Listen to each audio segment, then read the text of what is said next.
to me. And you can start posting question at 10:15 and we'll select question. And these questions will be posted to our panelists at 10:30. So without further ado, please allow me to excitedly invite the moderator of today, Green Queen herself, the editor and co-founder of Green Queen, Sonali, please.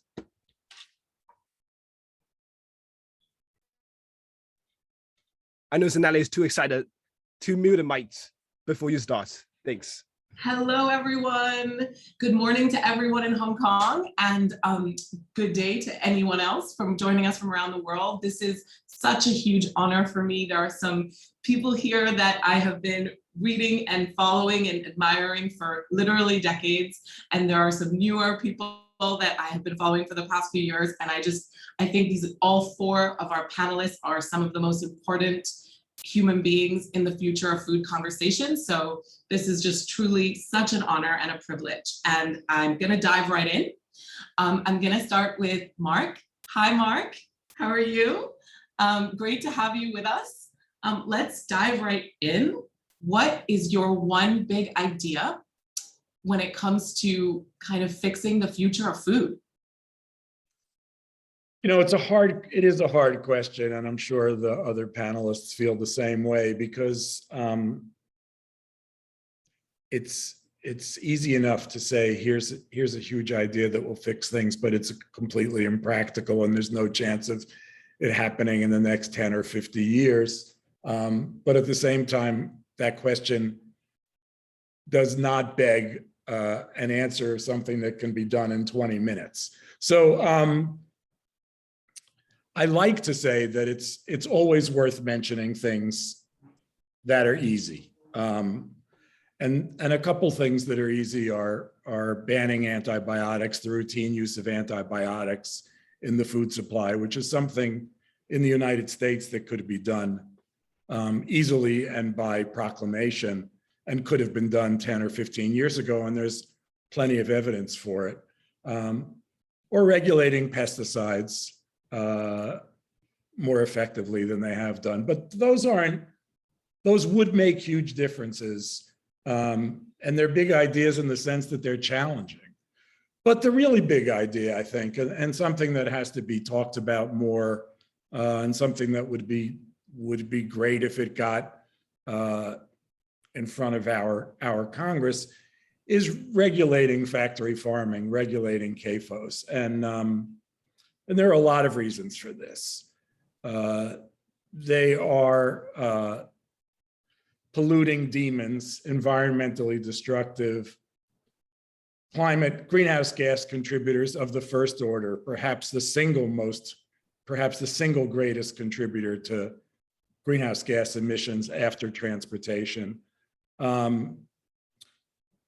carcinogenic, especially for the people who are usually poor and people of color who live in the same areas as these farms. They're morally reprehensible, which is something no one ever talks about. That is morality, but it does matter. And they strain resources. There's no way that everybody on Earth can eat as much meat as Americans do, and there's not even any way that Americans can eat as much meat justifiably as Americans do. So I don't think I'm leaving anything out, but those are all big and powerful reasons to limit the growth of factory farms. They're barely regulated by our Food and Drug Administration. The EPA, which is supposed to know where they are and what they're doing, actually doesn't. These are other small ideas, which are to adequately fund EPA and to adequately fund our Food and Drug Administration. But I would have to say that's the wave of the future is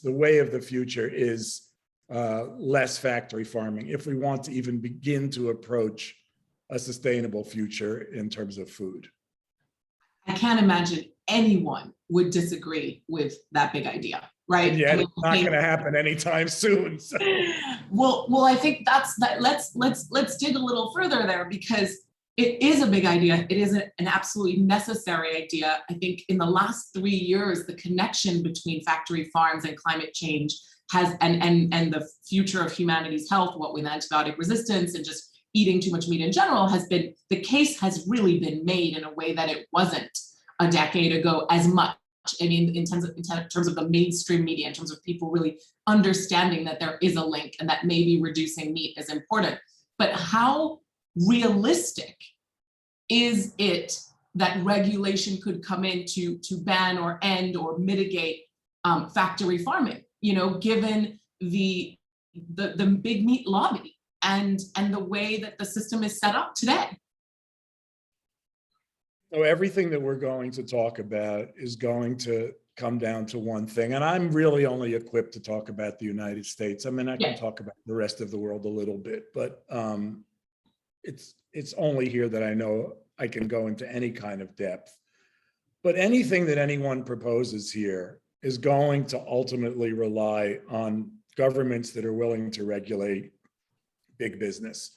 And there is an argument to be made that the primary role of government is to protect people from the power of corporations. And our government has certainly not been doing that.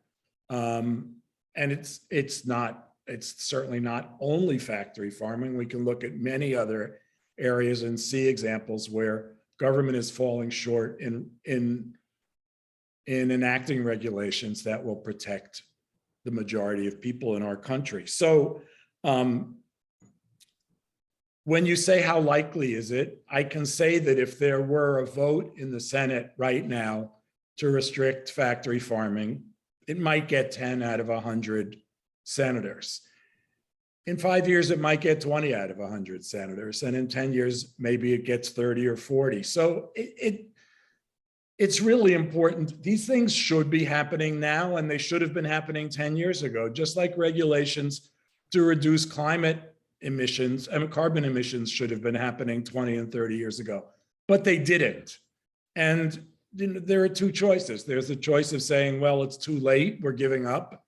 And there's a choice of saying we have to work on this, and it's going to happen sometime in the future. And to the extent we can accelerate when it happens, we've done good work. And that is the role of activists in food and the activists in the world of social justice in general, is to make the things that ought to happen sooner. Thank you. I think that's a very hopeful kind of way to end your part. Thank you, Mark. I think it's also a perfect segue into our next panelist and your big idea. Hi, Doris. It's been a really, really big week in China in terms of food policy and protein policy. So I'd like to hear, your thoughts around that and your big idea on fixing the food system, and especially in China, which is currently the most populous country in the world, and where, of course, food consumption and demand for protein is growing rapidly. Sure.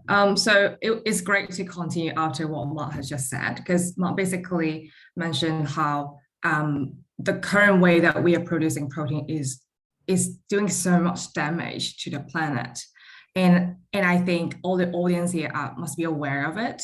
So, but the thing is, given that our increasing population and ever increasing demand for protein, especially in countries that haven't reached its peak yet, for example, China, I think it's really difficult to tell people that, hey, you guys should stop eating meat, because that's what I have been seeing in the country, that such messaging usually backfire.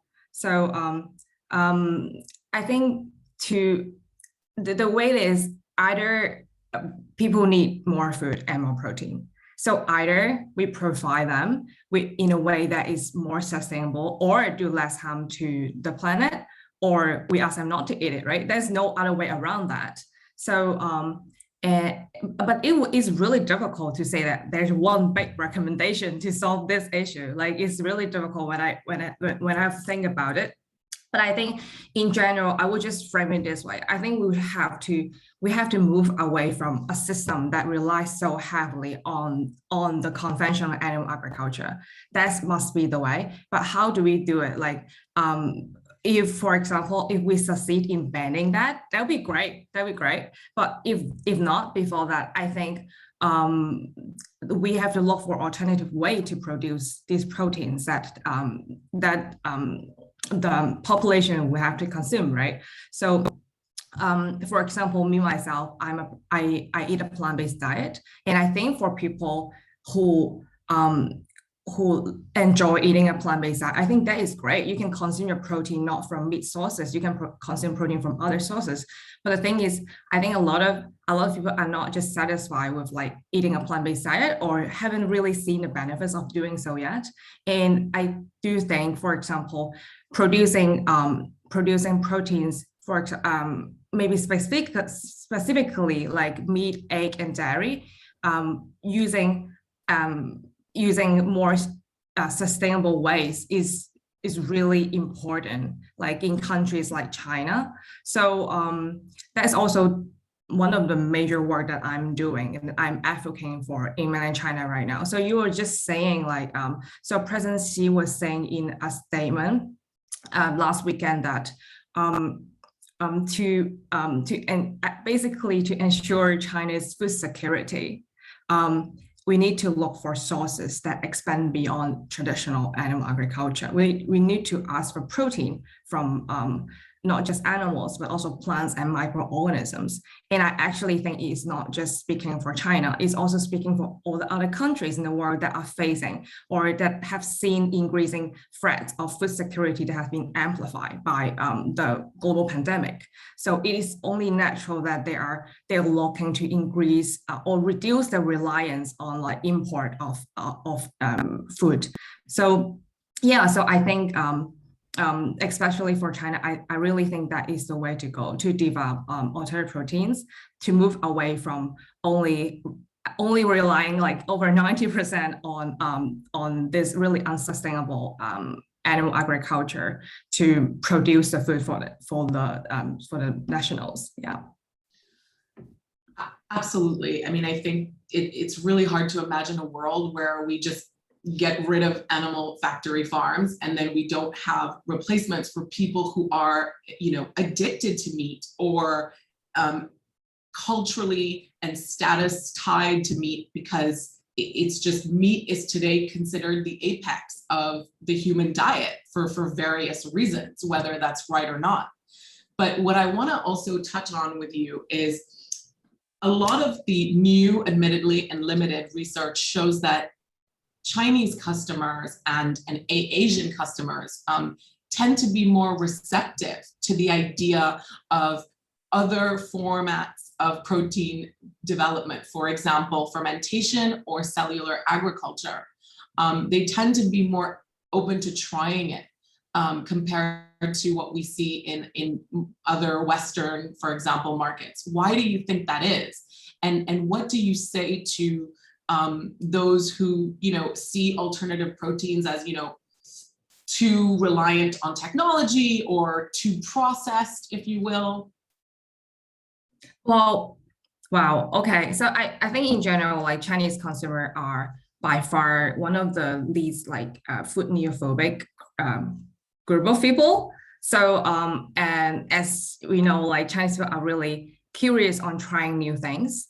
So it doesn't really strike me as a surprise that they will reply positively to survey that if there are options of proteins that are produced by fermentation or by cell agriculture, they'll be willing to try it.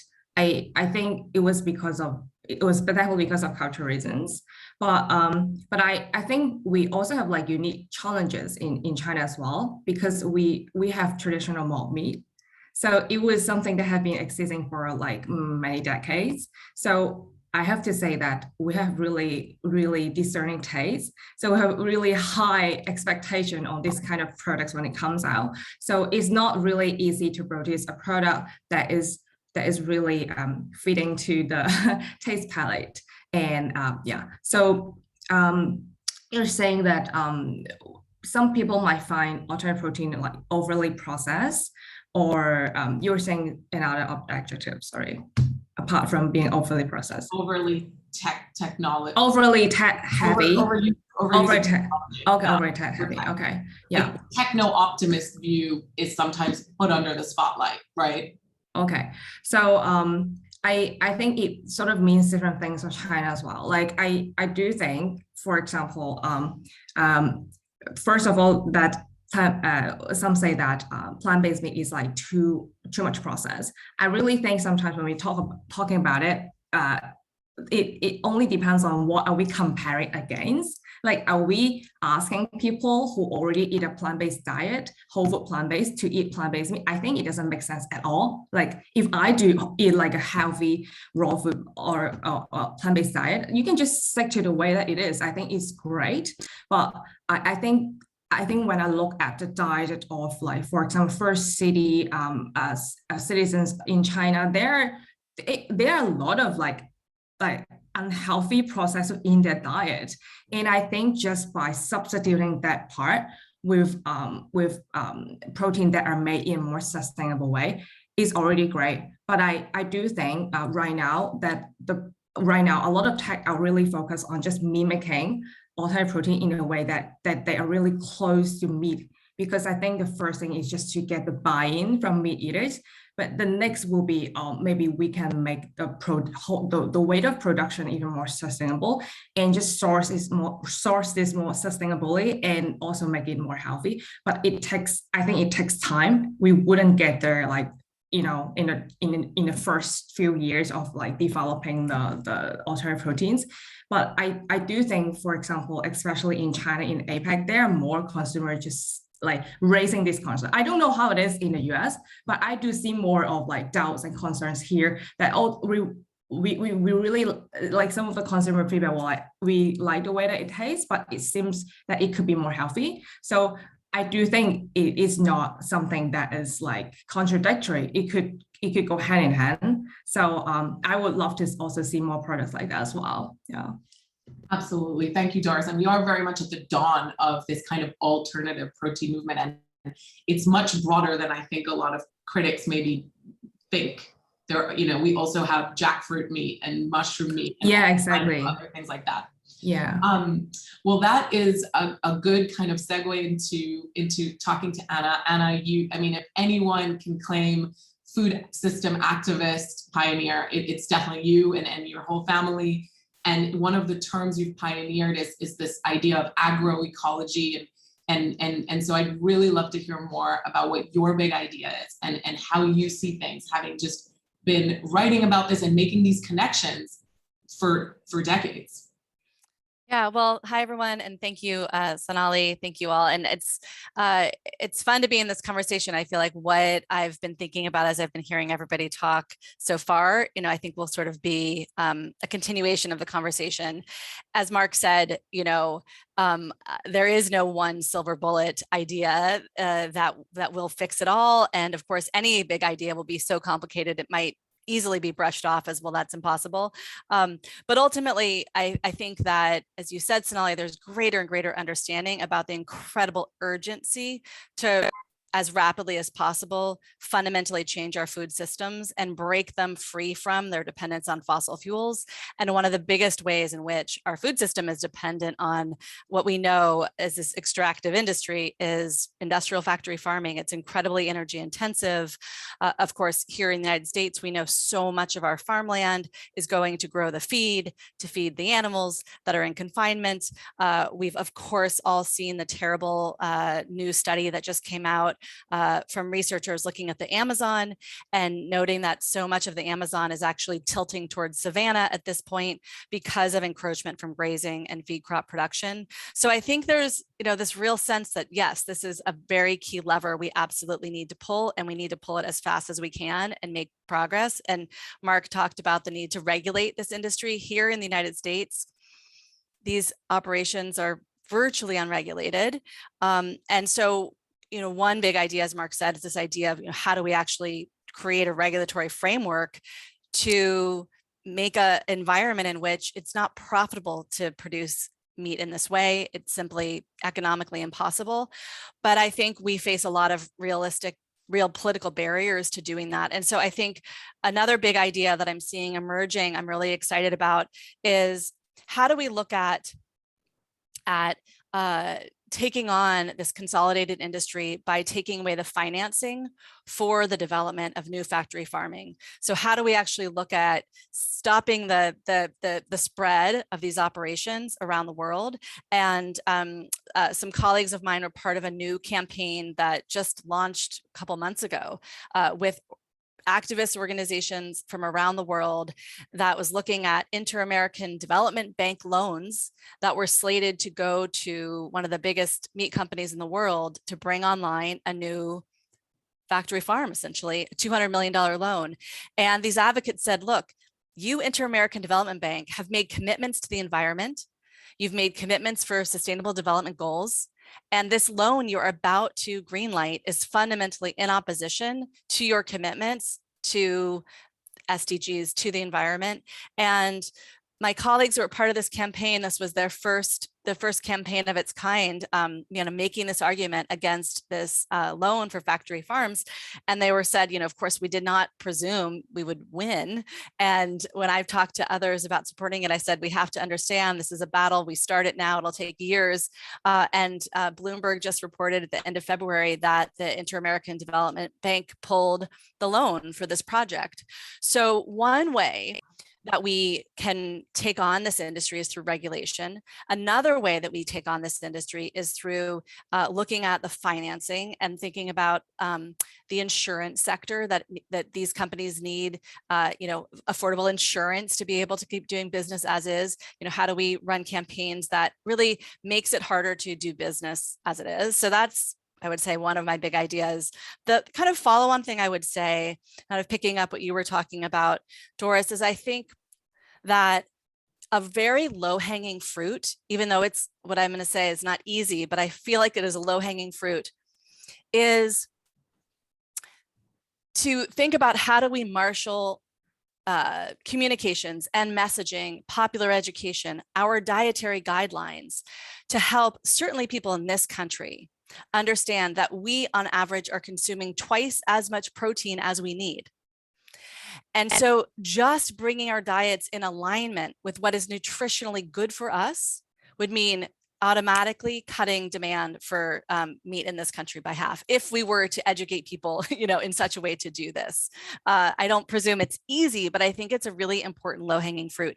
And in this country, a lot of the conversation about alt protein and the kind of investor excitement about the alt protein work here in the United States, at least, I fear is actually undermining messaging that would sort of diminish the demand for protein, sort of reinforcing this narrative that protein is something we all need to be worrying about. And either we need to get it from factory farms or this kind of alternative source, as opposed to promoting a message that pretty much all foods we consume have some amount of protein in them for our bodies.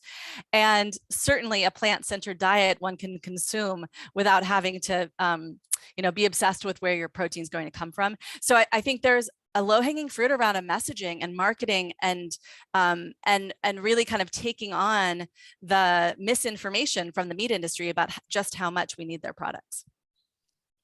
So many things.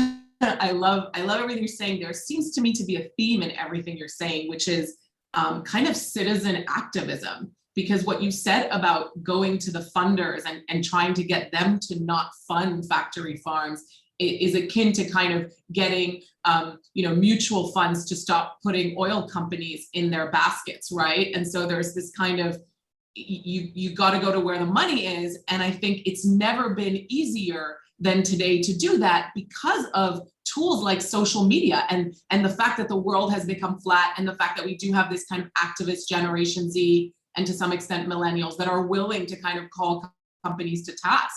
And so I think we really need to harness that to do that.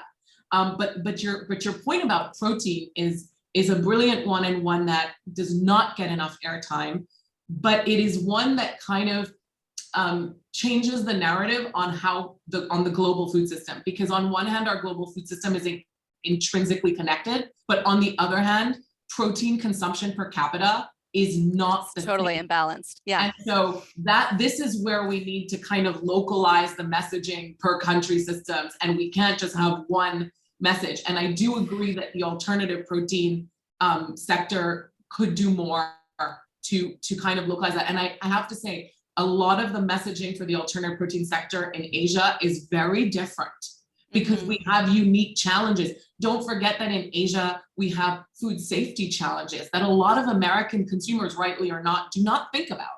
So I think that that's such an important message. I would throw in fiber. I've always thought we should have a giant fiber campaign. A lot of us in the global north are fiber deficient, but overloaded on protein. And so we have all these gut issues and health issues. And of course, plants have fiber in a way that animal meats don't, you know? So, I mean, what about the connection about, how realistic do you think it is that we can kind of have this, you know, we don't need so much protein kind of campaign? Well, I think this goes back to how much influence industry has over what people believe is healthy, and what people kind of normalize as their diets. And in kind of the story of how much diets have changed over time, I think there is some optimism in that it shows that diets are so not fixed and so influenceable. And I think it, like, looking at the history of how industry has shaped diets is also, I think, for a lot of people can be a really activating experience, because they can see how much they have been advertised to believe in what they're eating is what they should be eating. I mean, I remember many years ago doing some reporting in Brazil, and I was there in a city called Belo Horizonte, and I know Mark has done some research about the city as well. And it's a large Brazilian city that had a very progressive local government at the time that I was there, that really took on this mantle of that good, healthy food should be a basic right of citizenship. And as a result of that commitment, they had unleashed the most creative, innovative public policies that were within 5 years. I got there about 5 years after they started these programs. They saw an incredible drop in infant mortality, an incredible increase in maternal health. And they saw a real change in diets. And one of the, worked on, again, many attributes of the food system. But one of their campaigns was a public health campaign, a public messaging campaign, where they had so many citizens of Belo Horizonte who had been recently living in the countryside and very recently eating a traditional Brazilian diet, beans and rice and dark leafy greens. And, if there was meat, it wasn't at the center of the plate. Very, very healthy foods. And they'd come into the city and they were being bombarded with McDonald's and, soda advertising. And they were being bombarded, frankly, with, the messaging from the country that Mark and I inhabit and that we should take some responsibility for. And the government said, you know what, let's actually look at how do we push back against that messaging? How do we say, no, we will not allow any junk food billboards anywhere near schools. No, we will not allow a kind of rampant marketing across our city. And they really took it as part of this commitment to good, healthy food. And so I think it's an example of government intervention being so helpful, and an example of, again, how diets can change and how you can actually see real progress even over a short period of time. I love it. Another hopeful segue. Thank you, Anna. Clarissa, I'm really excited to dive into the last part of this first section with you. And, I'd like to get a little bit away from protein for a second, because, as protein is something we all need, and we can debate over whether it should be animal or not, but what about the rest of what we eat? Fruits, vegetables, nuts, seeds. Let's talk about that. And let's talk about your big idea for, a healthier and more sustainable food system. Yeah, so I think for me, it's really about rethinking about how we think about the concept eating local. For me, in my research, I've really found that eating local is not just about supporting your local farmers and your local grocery stores, but it's also about consuming ingredients that have evolved to grow well in your respective climate. And this is something that's going to get even more important because the tropics are expanding at 30 miles per decade. In California, where I was born and raised, it's getting hotter and hotter. I know people can grow bananas really successfully now, which was unheard of when I was a kid. In Sweden, people are starting to grow grapes for the first time. And so as the climate changes, we should also be shifting our diet. And the cool thing is that if you sort of look around the world, you'll see inspiration. But because of the global industrial food system and because of a lot of countries have a history of colonization, we've sort of forgotten what grows well in our area. So I have some examples. So in Taiwan, we were colonized by the Chinese and the Japanese, and we were one of the only countries in the subtropics that eat short grain rice as our main rice. But before the Japanese colonized Taiwan, we ate long grain rice. And why that matters is because long grain rice is actually better adapted for the subtropics than short grain rice. So because they wanted to eat, the Japanese colonists, they wanted to eat the food of home, they spent a lot of time trying to cultivate this variety of short grain rice that really did not work here in the subtropics. And I think that's just a really good example of how we should really be paying attention to why we are eating what we were eating. Is it something that's just pushed upon us or what we see at the grocery stores, or can we really expand it? Another example, I'm from Los Angeles, and if you really look at the diets of Native Americans, there were a lot of acorns, wild nettles, native buckwheat, manzanita berries, lots of lush food in that area. But again, like these foods aren't in the regular Californian diet at all. Sorry, there's construction downstairs, so if it gets loud. So I think a lot of my research for my podcast is kind of going back to figuring out what plants grow really well in your area and prioritizing those. And something that I focus on a lot is eating perennials. So why perennials? So perennials refers to plants that have a lifespan of over 2 years. And by eating these plants, you don't have to till the soil, meaning you don't have to, it doesn't die, you don't have to dig it up again and then plant.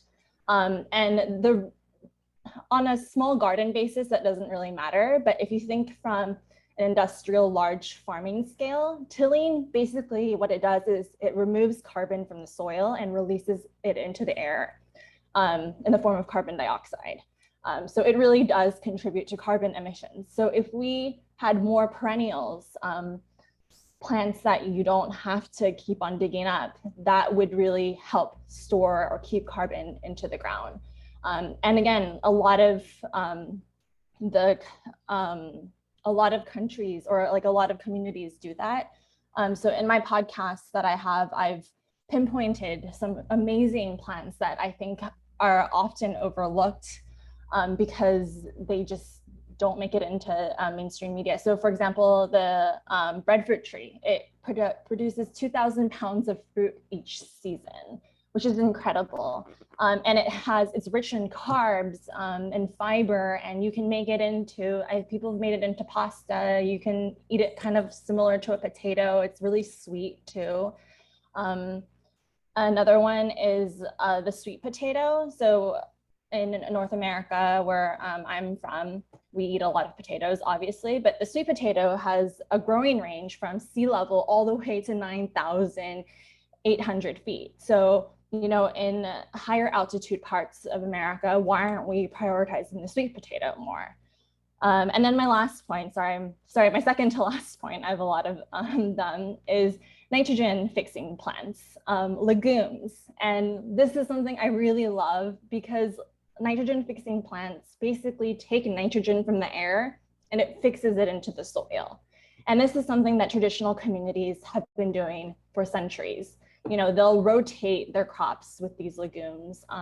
In India, they have tur dal, which is a pigeon pea, which is a really popular legume. And they said because of the industrial agriculture system, it's actually being replaced by yellow peas in Canada that's being shipped in, because for some reason it's cheaper to ship in peas from another country than to support local farmers to grow a legume that is beneficial to the soil that has evolved there for hundreds of years, which I think is insane.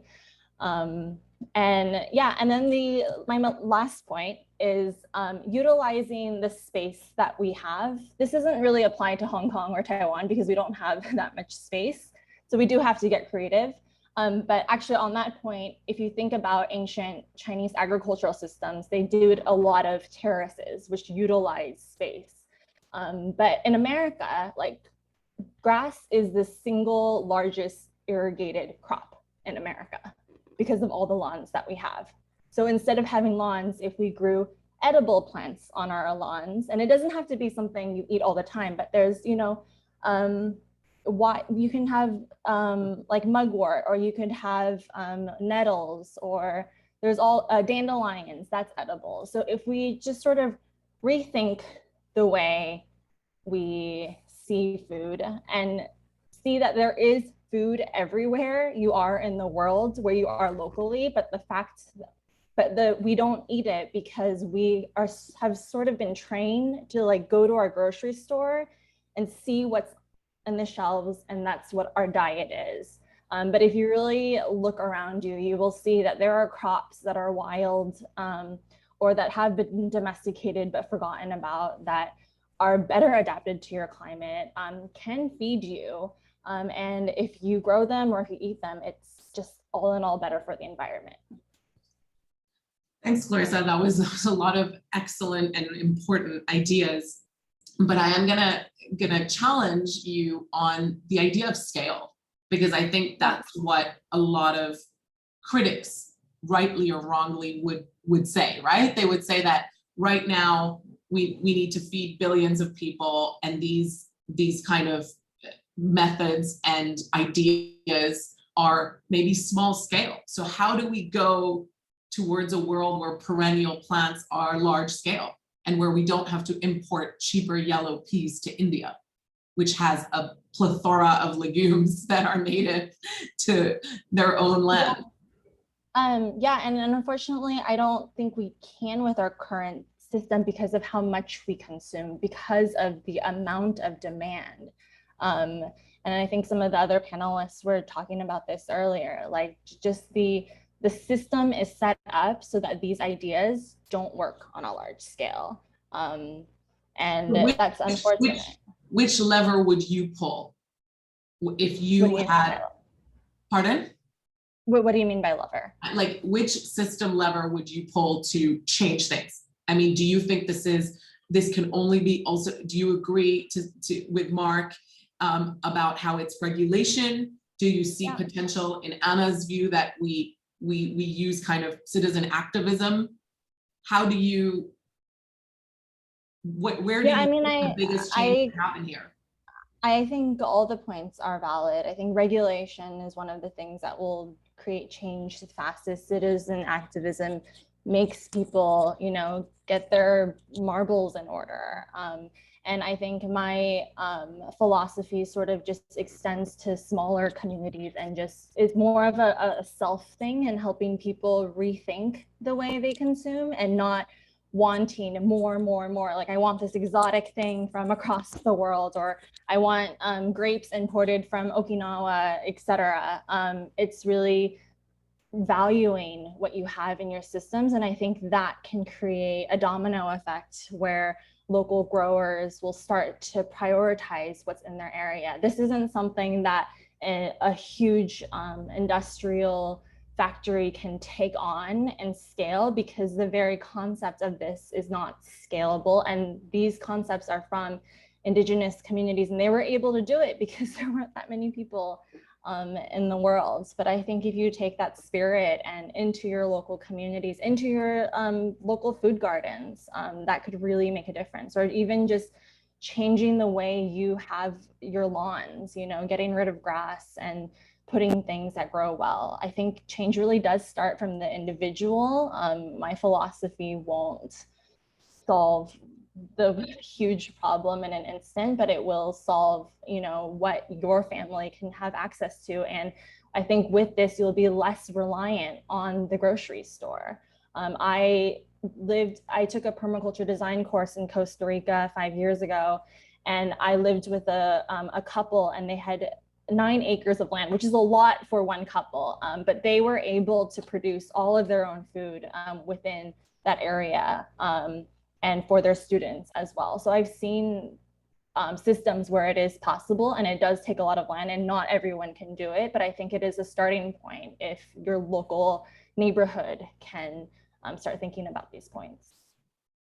I like that because it feels very actionable on a personal level, and often what I hear from readers and the public is that they feel hopeless, everything feels too big. So this feels very kind of, I can do this for myself and my family. So thank you for that.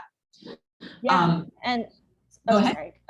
One point is, so much about food is culture, and our food culture right now is shaped so much about what we see and what we read and what we're seeing on Instagram and TikTok. And now if you scroll online, the kids are always these like fantastical, crazy creations with a lot of meat or a lot of fancy ingredients. And I think if the culture does change into, hey, like, let's see what's around us, and like, let's eat that, or let's research what the indigenous people in my communities have been eating, I think you could really shift the way people think.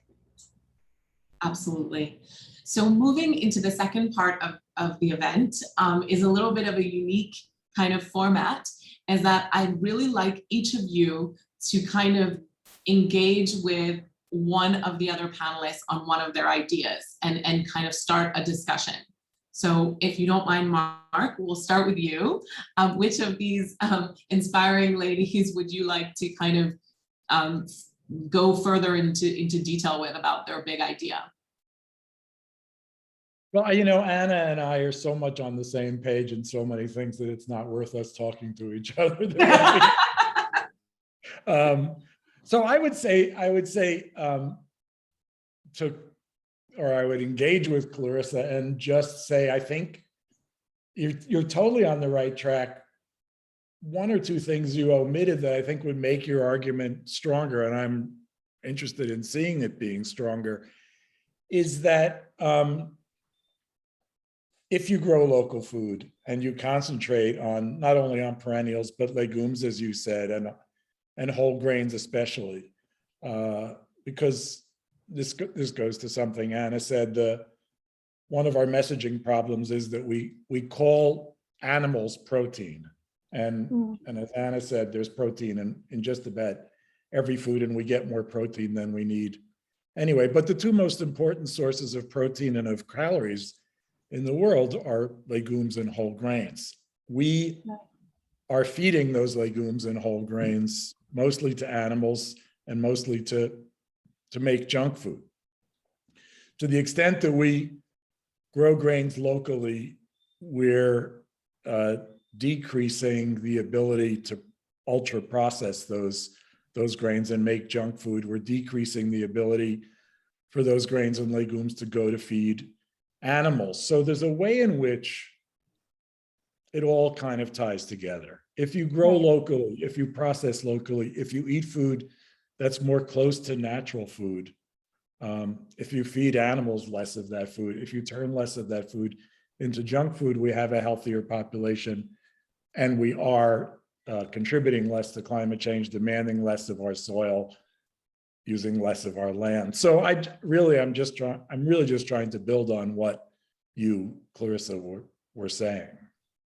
I love that. Yes, soybean, for example, is such a huge thing here in Asia. And actually in Taiwan, most of our soybean is imported from America because it's cheaper to get it from there. And the versatility of how we use soybeans here in the Greater China area is something I think the whole world can learn from. When it's fermented, it's easier for your body to digest. And fermented tofu in the form of tempeh is something that's just, so beautiful. We also have stinky tofu. We also have a thing called hairy tofu where they ferment it so these like hairs grow out. But it tastes like blue cheese. So all of these like incredible textures you can get from dairy and meat, you can really derive from tofu. And it's not this flavorless thing if you know how to inoculate it, press it, or process it. And I think in Asia, we have so many of these examples, and that it would behoove an American, like the American food system, to learn from. And I think that's the beauty of, that's one of the beauties of globalization, in that we can exchange these culinary ideas and learn from each other. Clarissa, and Mark, I have to jump in here because, you know, we are based in Hong Kong with Green Queen, and for the last 10 years, the #1 question I have, or complaint I have gotten from people, is it's really expensive for people to be vegan or plant-based or flexitarian or healthy. And here in Hong Kong, you go to the wet market, you have 100 kinds of soybean products that are delicious, versatile, and give you protein and texture and you know, range, and we just sometimes we're just missing the point. So thank you for bringing that up. Can we pitch Netflix 100 types of tofu show, because it's so true. You know, we don't actually need all the other stuff. We've got 2,000 years worth of delicious ideas. Yeah, and something on that is, you know, in China, there has been a vegetarian culture since the 2nd century. The Mahayana Buddhists have promoted vegetarian Buddhist food since then, and there's a whole specific traditional vegan culture there that has sort of been forgotten. And I lived in Hong Kong for 3 years before I moved to Taiwan, and I saw the same thing. And I think it's because Hong Kong is so westernized that you sort of forget what's traditional to the diet. So again, it's like kind of going back to the roots, or going back to what people used to eat. Thank you, Clarissa. Doris, who do you want to engage with, and what do you want to ask? I mean, I don't really have specific things to ask, but I really enjoy what Clarissa just said. And I'm actually also a big fan of tofu. So I think after I moved to Beijing, like 2-3 years ago, I was really amazed by how many local soy products they have in different regions. So it even like differ region by region. So there's just a lot of different kind of food that is interesting to me, and also at the same time nutritious, that haven't really been discovered. Because I think when we talk about China, we are referring to Beijing, Shanghai, Guangzhou, this first tier city, but there is so much more to it. Because for example, when I go to part of my work right now is to look for alternative sources of protein, right? And to make them, and to, not that we make it, but we advocate for companies and startups to make them. And one of the research we are looking at is fungus. So and I, having been to Yunnan for a few times, and there are just like a really rich variety of local fungus that, but it hasn't really been looked at really as like a protein source, or just because there are other alternatives in China and also meat. So, but then I realized that how under-researched this is, and also it really seems to me still like a secret in the province. So there aren't really a lot of like researchers that look at how do we make it, how do we extract protein from it, or how do we even extract other nutrients from it, and what is like nutritional values and all that. And it's still being seen as like really exclusive, like most of this fungus. So I think there is just still so much for us to discover. Yeah, I went to Yunnan to do a story on mushrooms, and it has one of the world's highest biodiversity in terms of fungus. And it is just incredible. Like, I went to the mushroom market, and you just see all of these different colored fungus, and everyone there knows exactly what mushroom it is, which is something that you don't see in America, because, you know, we've sort of forgotten about it. And there's just so much potential there. And I think a lot of it, I've been to over 23 provinces in China. And as I was traveling, something that I noticed was that even though China is still very Chinese, it is becoming a very globalized country. And in that sense, people are sort of forgetting about what their grandparents or even parents ate.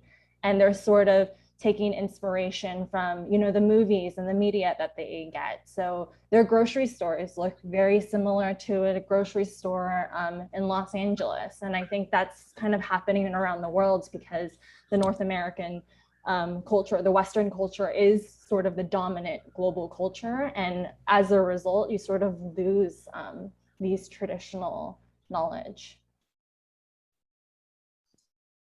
Sorry about that.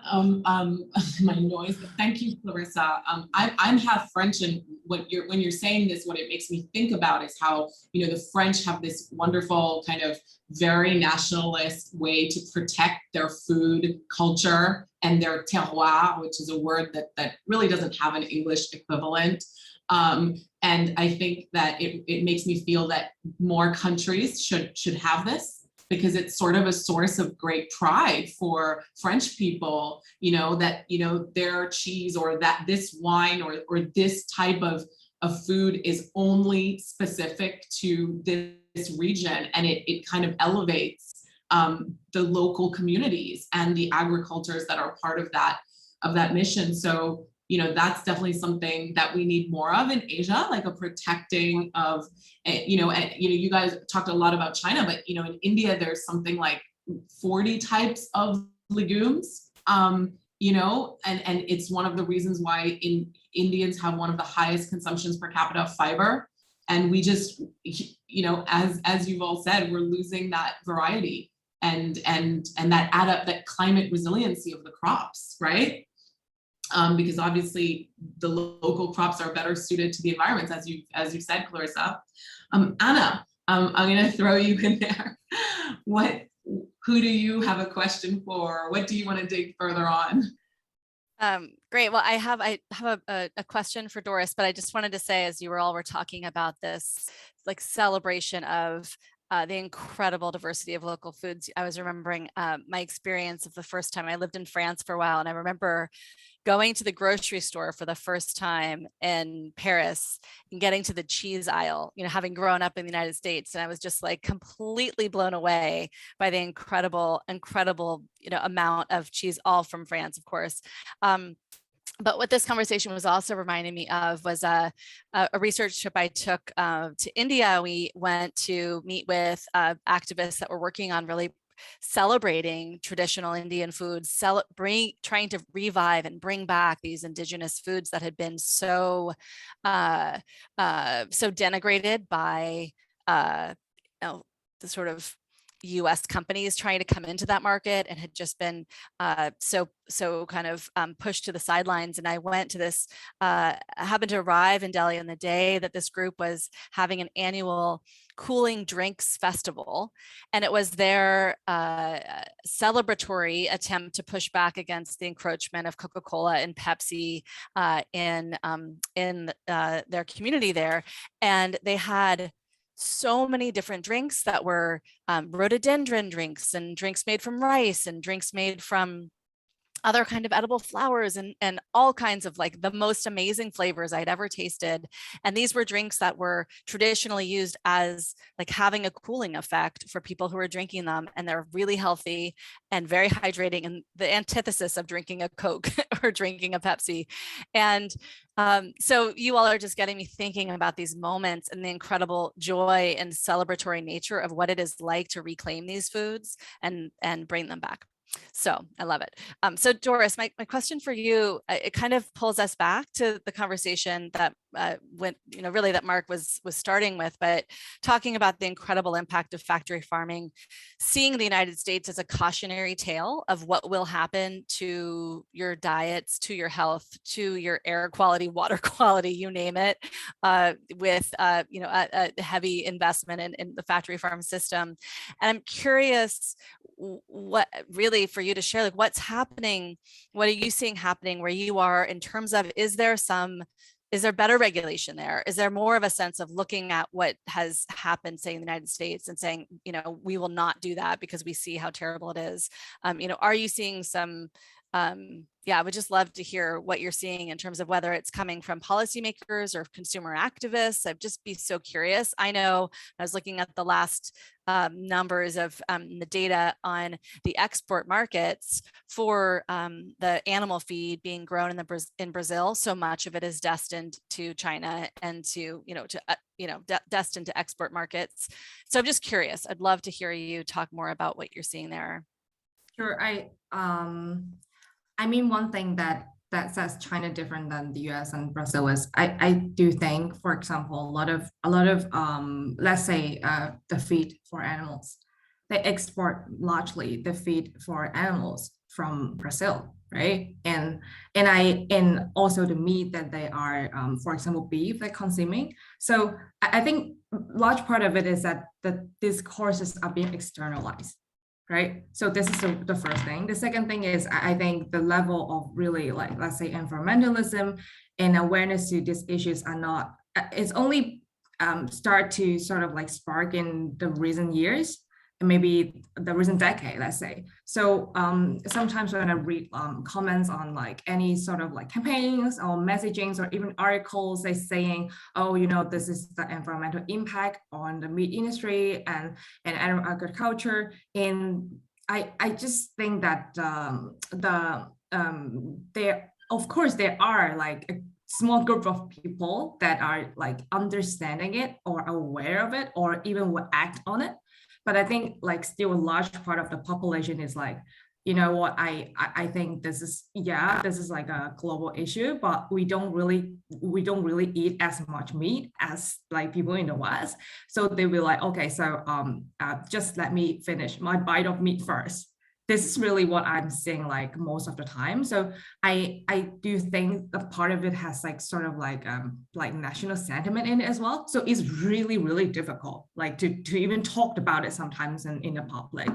And so I think whether you were saying like whether are there any sort of like better regulations in China and all that. So I mean, I don't even think like China will be moving away from like intensive animal farming, because they are actually sort of like building more facilities for that, like in China, because China hasn't really been that, the agriculture in China hasn't been that industrialized like in the US, right? So I still think the top the top priority on the agenda is to make sure food security.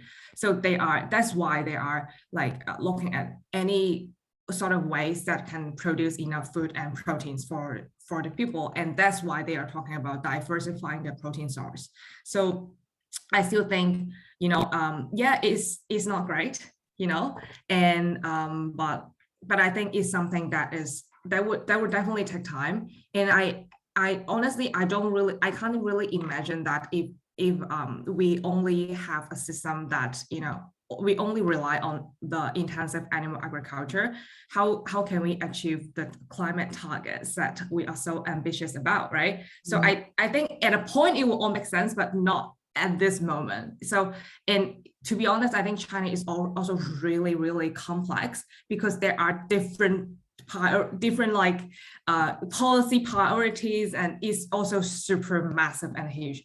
I don't think I have like a really good answer on whether there are enough that's being done, and I think there must be some on the central level, but whether they're being implemented on the local level is a different story, because I think they have also different sort of KPIs, let's say, like central government and the local government, right? So I have heard like many news like that and stories like that, the central government might be more ambitious on like, making sure that we don't have pollution, and pollution will be gone the other day, but then local government will be like, but it will be really hurting our economy, our people's livelihood, and how do we strike the balance, right? So that's like really tricky question.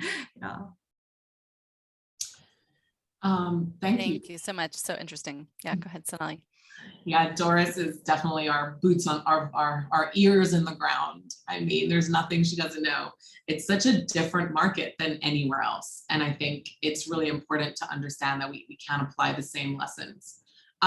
Clarissa, is there someone you would like to kind of ask a further question towards?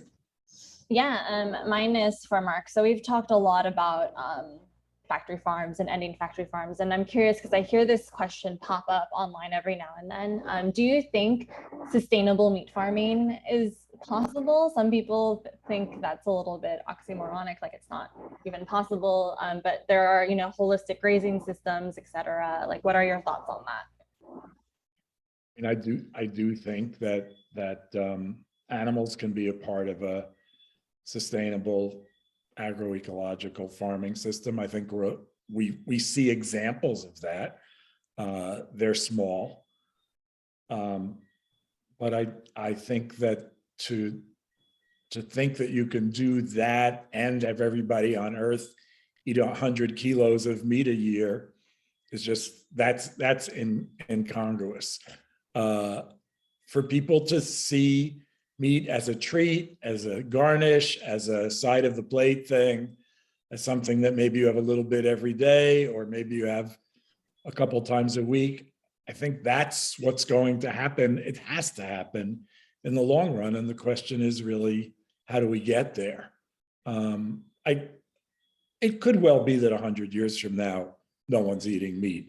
I don't expect to be here to see that, but I'm curious as to what's going to happen, but I'm quite sure that 100 years from now, people are not going to be eating meat at the rate that Americans eat it right now. Good question, Clarissa. This is a really, really important question. So I'm going to ask quickly Anna and Doris to comment too. Anna, what do you think to Clarissa's question? Yeah, I mean, I think I would echo what Mark said. I'm trying to think what I would add to it also. I mean, I think that, whenever we talk about a sustainable production practice, half of that story has to be about the how, and the other half has to be about the how much. You can't talk about like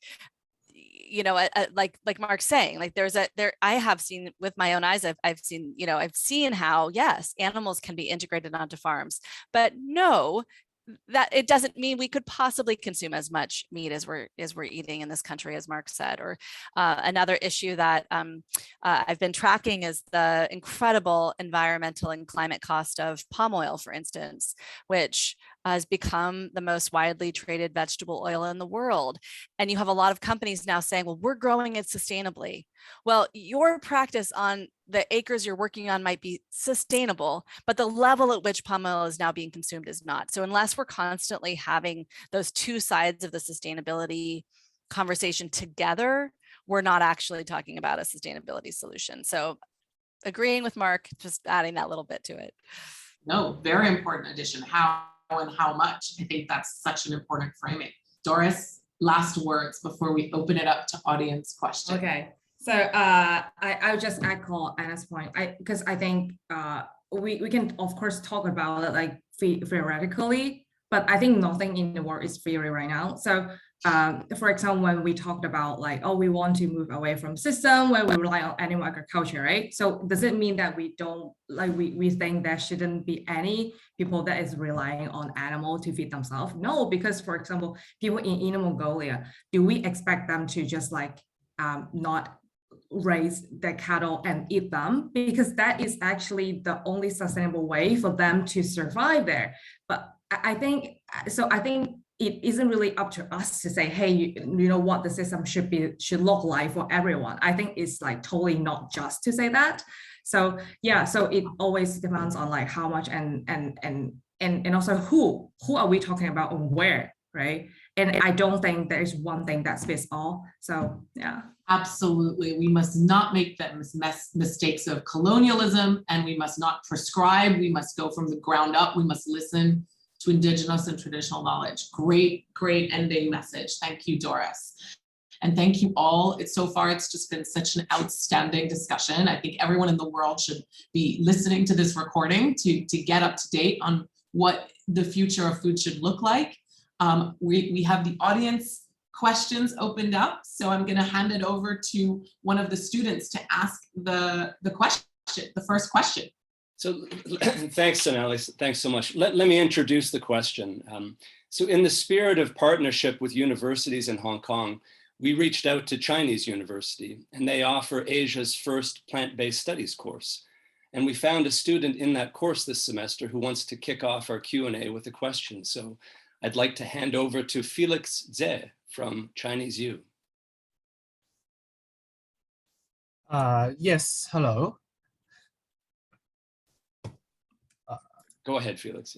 Yeah, you can sure. turn your video on if you like or not, up to you. Yeah, I think I'm prohibited to open my camera.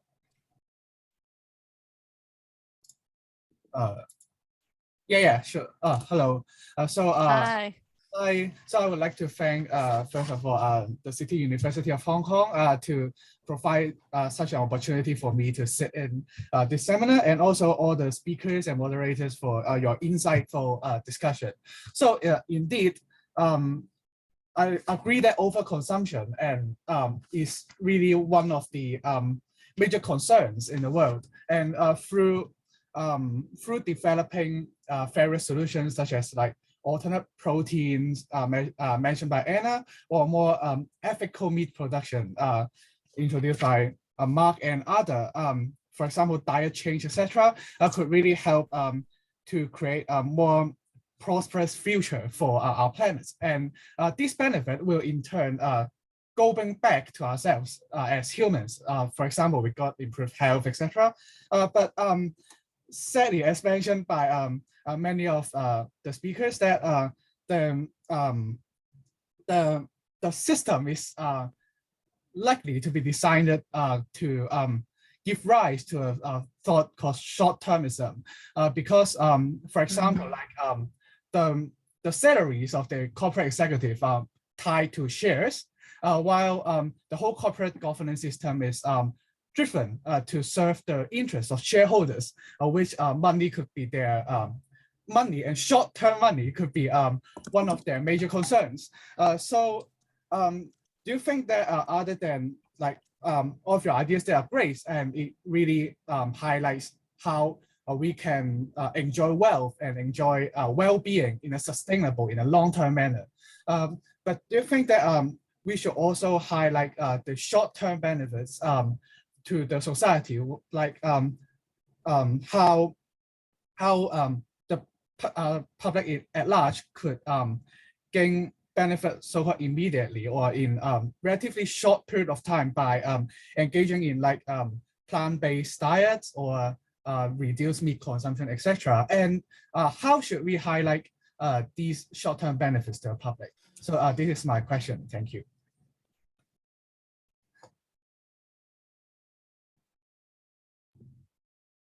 If anybody is welcome to dive in.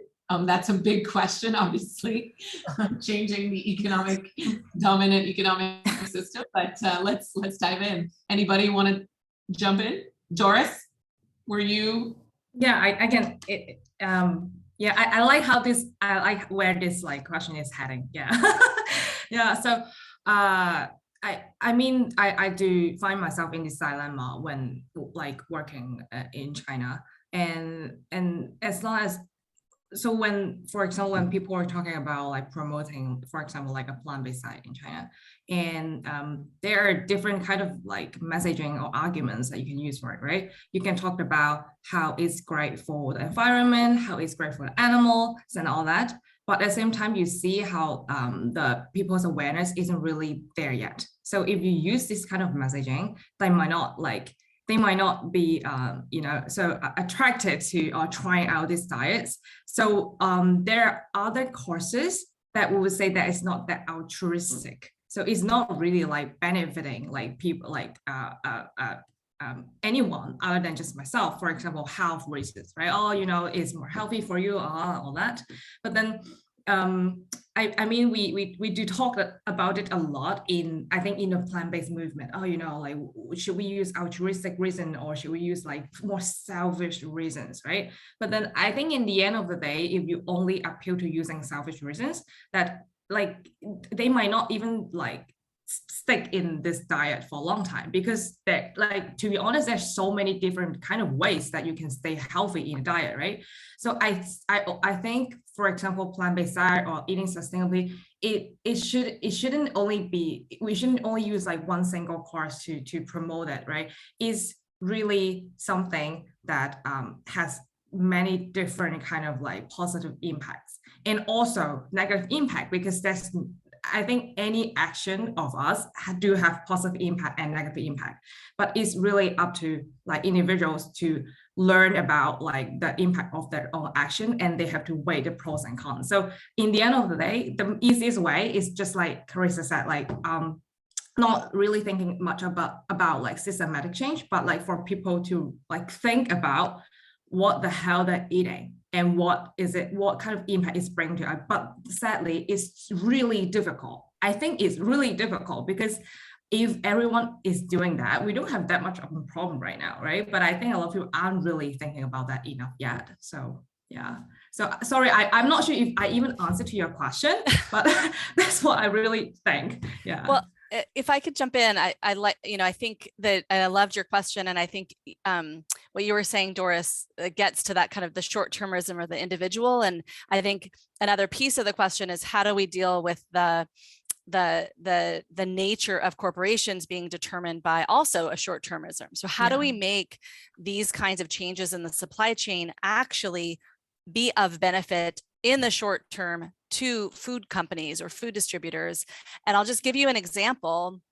And this comes back to kind of the theme song here for me is like policy, regulation, creating a different, enabling environment. And we've been working on a policy in the United States that is a local policy. It can be adopted by school districts or city governments that governs school food purchasing. And this policy is a policy that enables, say, a school district who's buying food, and some of our school districts, it's we're talking tens of millions or hundreds of millions of dollars a year.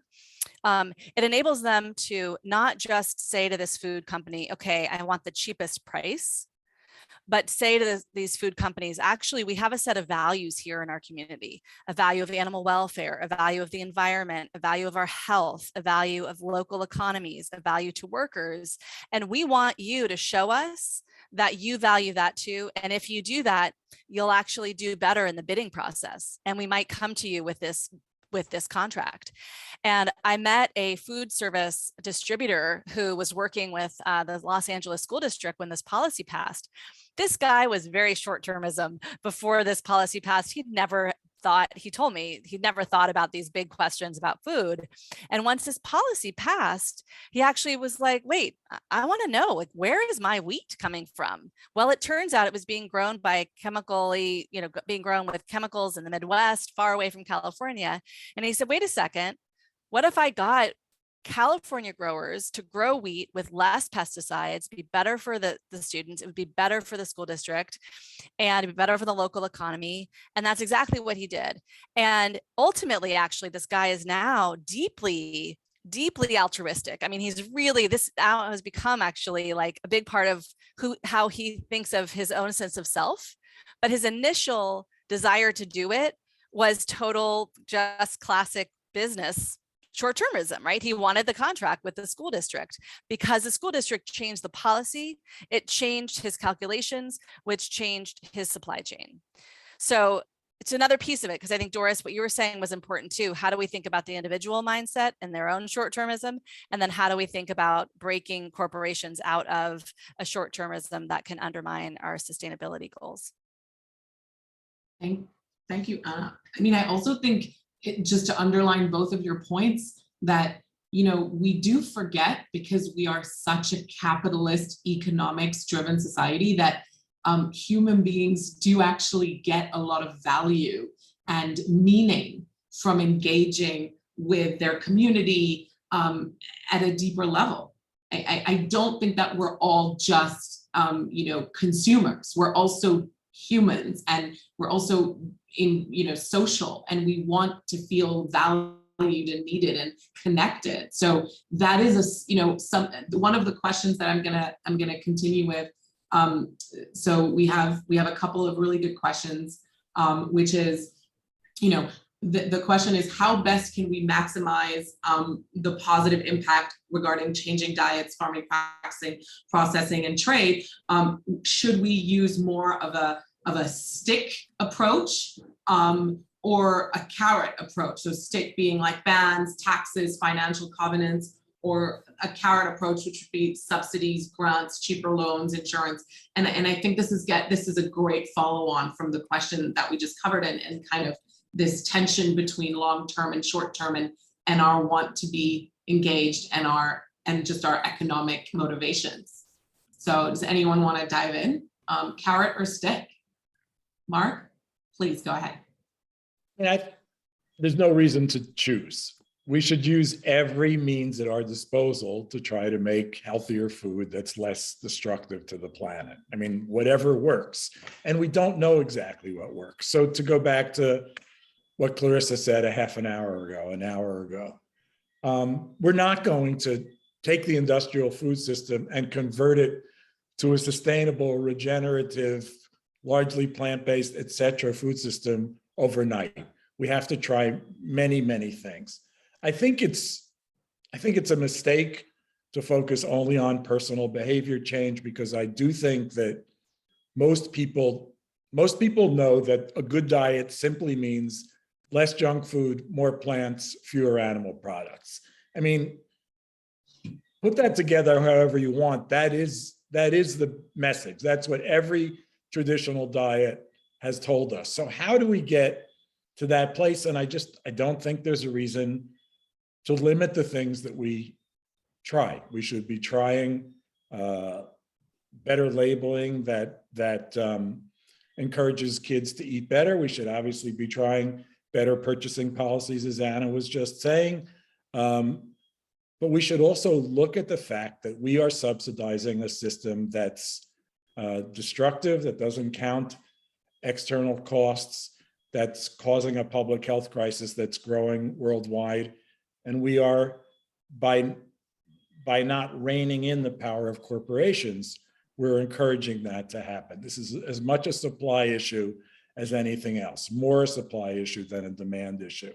To the extent that we, that is our governments, encourage that kind of agriculture, our governments could just as readily start to encourage, for want of a better term, sustainable agriculture, food that's good for people, food that's not as damaging to the land. It's not going to happen all at once. We have to try many, many different things, and we have to look long term. But it is not enough to say we need to educate people about how to eat better. That's not, we've done that. We've spent years and years doing that. The message has been mixed. It's true, it's imperfect, it's true. But at this point, it's pretty simple and it's pretty straightforward. I think people do know what a good diet is. I don't think a good diet is available to a lot of people. Absolutely, Mark. And we have to stop always blaming the consumer or the individual. It's a much bigger problem, but I love that. Let's use everything at our disposal. Great answer, and great point. The next question, I'm gonna address it to Clarissa because I think it makes sense. We've got somebody asking if the decline of traditional, of available traditional foods and like for example, they're mentioning Cantonese food in Hong Kong, is it inevitable? And should the younger generation be sad about it? And are they responsible for it? Or how do we stop it, I guess? Yeah, I mean, I don't think it is inevitable, but it is kind of how things are going. It's actually really interesting when you go to any of the top cities in Asia and you go to the most expensive restaurants, those chefs are classically trained in the Western sense, and there isn't as much of a value on traditional food culture. But again, I think in the last 10 to 5 years, people have really started to realize, let's kind of go back to the roots. And you see that in a lot of like the social media influencers in China. There's people like Li Ziqi or Dianqi Xiaoge, and their channel is literally them making, rice noodles from scratch, or like anything you can think of completely from scratch. Mostly, I think most of them are, plant-based ingredients as well. So I think what we could do is just, what I have been doing is just recording what people are doing and taking inspiration from it. And I think this does play into sustainable food in a way that you can learn from that. So rice is something that is not used that much in the West, other than you just eat rice, but it can be fashioned into so many things here in Asia. Rice noodles, rice dumplings, rice puddings, and just having these new textures could make a dish really exciting and diversify our diet from the normal things that we eat. And I think recording this and valuing it and learning that is something that can help elongate these traditions. Thank you, Clarissa.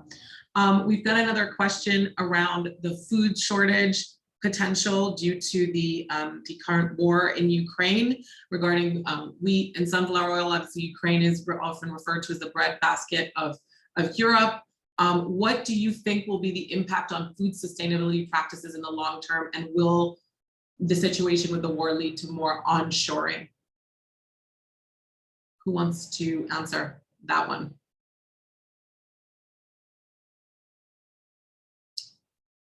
I mean, war is bad.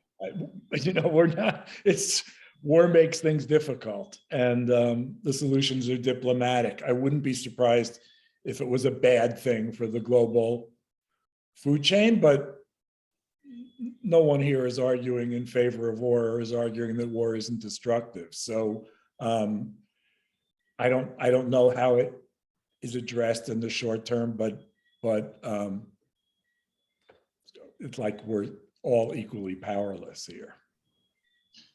Absolutely. I mean, maybe that's dumb, but it seems obvious. Of course. I think maybe what the question asker is getting to is, you know, are we going to lose out on sustainability wins because there will be a push for just cheap, available commodities and food, right? Yeah. So I have oh, sorry, go ahead. Anna, go ahead first. Yeah, I was just going to say, no, it's a really good question. And I was actually just talking with a number of colleagues who work on sustainable agriculture policy in the EU. And there's been so much progress on this really complex new common agricultural policy. And there's been so much progress around the sort of moving toward what is about to, I don't know the timeline exactly, but they're like on the brink of this, you know, kind of making decisions about this new policy. And a lot of sustainability advocates have been feeling like they really, it was looking promising that a lot of sustainability provisions would be in this new policy. And they're saying a lot of the kind of industrial food industry players who don't want to see a reduction in pesticides, don't want to see a reduction in synthetic fertilizer, don't want to see a reduction in factory farming are using the war, using this moment to say, well, we can't make any of those changes now because they're using food security as a threat. Not to say that food security will not be so impacted by this war, and not to say that there won't be an impact there, but it's interesting how it's being used as a tool, according to these colleagues of mine in Europe, to bludgeon these campaigns for sustainability. And they're trying to say, no, actually, these sustainability measures, based on the evidence, don't reduce yields, that they wouldn't impact productivity. But even though the evidence shows that, there's still this kind of narrative push against sustainability in this moment. Like, again, I talked to them the past couple of days, like it's happening right now. And it was interesting to hear their experience of how the war and its impact is being used. Absolutely. And actually the question asker has a follow-on, which is about sunflower oil, that apparently they're being told that they may have no choice but to switch to palm oil because of the sunflower oil shortage. So that really underlines your point. And of course, the same argument is happening about fossil fuels and us kind of going back to oil and gas, oil instead of gas. So yeah, it's not great. Clarissa, did you want to add something? Yeah, I just wanted to give an example. So Taiwan, as most of you guys know, has been facing a lot of trade tensions with China. And so we've had to confront this problem. Most notably, there's been a couple of pretty big fruit bans. So I think most of our pineapples grown here have been were shipped to China, and then China was like, we're not taking your pineapples anymore. And this sort of happened, I would say, like 10 years ago, where a lot of the industry here was encouraged to grow and like give their food to China, and we became really reliant on it. And because of the global tension, now China is like shutting off the channels, and farmers here, and I've interviewed them, they're kind of like, we really should not have been that dependent on them in the first place. And because a lot of people are pissed, but now a lot of people that I've interviewed have been seeing this as a really good opportunity, because the channels to China has been shut off. People are thinking, okay, how can we market this locally? How can we scale, or how can we develop our products just for the local population? So I do think having that pressure, having these sources of tensions help people rethink where their food is going or who they're growing for, and encourages more local development. Such an important point. And I mean, that's what I was thinking earlier when Mark and Anna were talking, and now you, Clarissa, says that, one of the things that the positive sides is kind of echoes everything we've been saying in this discussion, which is let's rethink our reliance on imports and kind of think about the celebration of local crops and agriculture in a way that is constructive and still sustainable. So perhaps there is more thinking about this and talking about this. We've got one last question. Oh no, we have two. They're all coming.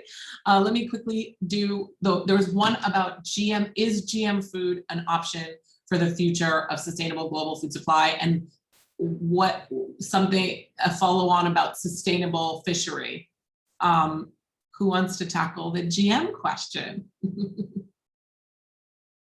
Well, I could just be super brief. I mean, there's a lot to say, but I can also be very brief, which is, at least in the United States, virtually 100% of all the genetically modified crops food have been genetically modified foods have been crops. And of those crops, almost 100% of them have been very simplistically genetically engineered to either resist herbicides or to express an insecticide. And so our experience of commercialized GMOs, and it's not just ours, this is most of the GM crops around the world, have really been a product that was really a kind of delivery mechanism for the agrochemical company to have a way to have a product that then they would sell, proprietary product they'd sell to the farmer. The farmer had to buy their proprietary herbicide to work in conjunction with that product.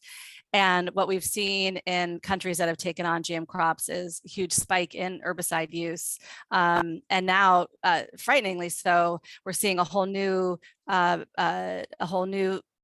strain of genetically modified crops that are engineered to resist a suite of herbicides that each of them have their own toxicity concerns. And so when I think about a future of food, I think about one that has as least dependence as possible on fossil fuels, and agrochemicals are petrochemicals. And so I think about, we absolutely need to be rethinking this huge rush into GM crops. Absolutely. Does anybody else want to add? Otherwise, we're going to have to stop there and move on to the closing, because obviously we have run out of time. It's been such an amazing discussion. Doris, Clarissa, Mark, all good? Thank you so much. What a discussion. Thank you, Sonali, and thank you all the panelists, and of course, all the amazing questions asked. Please allow me to introduce Professor Justin Robertson to say a last few words. Justin, please. Thanks, Tony. And thanks, everyone. I'd like to do two things quickly. First, I'd like to draw your attention to the work of these panelists so that you can follow their ideas, and if you like, support what they are doing in their work. So Mark runs the Bittman project, which you can sign up to, and you can look for his book with the very catchy title, Animal Vegetable Junk, A History of Food from Sustainable to Suicidal. Clarissa's podcast, Climate Cuisine, it has 11 episodes, which you can listen to. She has a Substack newsletter, and her book, Made in Taiwan, is something to look out for, to be published next year. You can read Anna's book, Diet for a Hot Planet. And you can check out her work with Real Food Media, an organization that she founded. Doris, she has recommended to us a major report from last year. It's called The Need for Change: Impact of Animal-Based Diets on Natural Resources, Climate Change and Human Health. And that was published in support with her organization. Secondly, I'm pleased to announce the next event in our series. It's going to take place at the same time, 9:30 on Wednesday, April 13th. We are delighted to have two veteran thinkers. We will have the animal behaviorist Temple Grandin, joined by philosopher Peter Singer, and Varun Deshpande, a new and emerging voice. He leads Good Food Institute India, and he was named as one of GQ's 25 most influential young Indians. We will be in the good hands of Sonali again, who's agreed to serve as the moderator. I hope you'll join us. I will send further details in due course. Back to you, Tony. Thank you, Justin, for the introduction. So I know not all questions are addressed, but feel free to check out these materials, these books. You absolutely find amazing and interesting topics, and we look forward to seeing you. So last but not least, please allow me to introduce the head of Asian International Studies, Department of Asian International Studies, City University of Hong Kong, Professor Mark Thompson, please. Hi, everybody. I apologize, I'm not able to turn on my camera for some reason. But I'm tasked with offering the final thanks in some sort of official way. And before I do so individually, let me express my appreciation overall for this innovative interactive format of the discussions today. I really like the back and forth between the speakers and the audience, and with students, not just from CityU, but from other universities, and also the wide-ranging character of the discussions of the nature of food production, the future of food, and also how political issues entered in with the Ukraine crisis. I thought that was very important. Also, as a student of politics, I was thinking about the context of the U.S. and how Trumpism is related to the food question in terms of his agricultural rural base and his emphasis on Fox News likes to talk about this, the importance of meat and so on. So we have a lot of political, cultural issues that also enter in, and I'm glad that we were able to touch on those as well. Let me just say something about the Department of Asian and International Studies. We are unique in Hong Kong for this focus on Asia and the globe, trying to teach about themes such as those in the discussed by the panelists today. This has been very challenging in a time of pandemics, when students can't travel, when our research is more limited, when we become Zoom dependent, Zoom addicts even. Again, my thanks to everybody for their patience with this technology. Everybody seems to have mastered it very well. But our mission continues despite these challenges, also political, I might add. But the efforts to widen perspectives and help enhance global networks, and I think it's wonderful how this event contributes to that mission. So in terms of the individual thanks, I'd like to start, of course, with the four speakers, Mark, Doris, Anna, and Clarissa, for their insights and for their interactions, and to Sonalia, our moderator, who I think deserves special thanks. She's not just a proactive moderator, but also actually an additional speaker. So particular thanks to her. Also to Tony. Tony has been one of my students. I don't want to embarrass you, Tony, but you're an excellent student, and really appreciate your involvement in this event, and also from students from other universities, CUHK, for example, as I mentioned. And of course, Justin, for taking the initiative on organizing this event, and many others in the past. And as you heard from him, one forthcoming with, again, some very interesting and prominent speakers. To Cherry and our department's general office for organizational efforts, to Rabobank as a leading external partner, and to Green Queen as the content partner.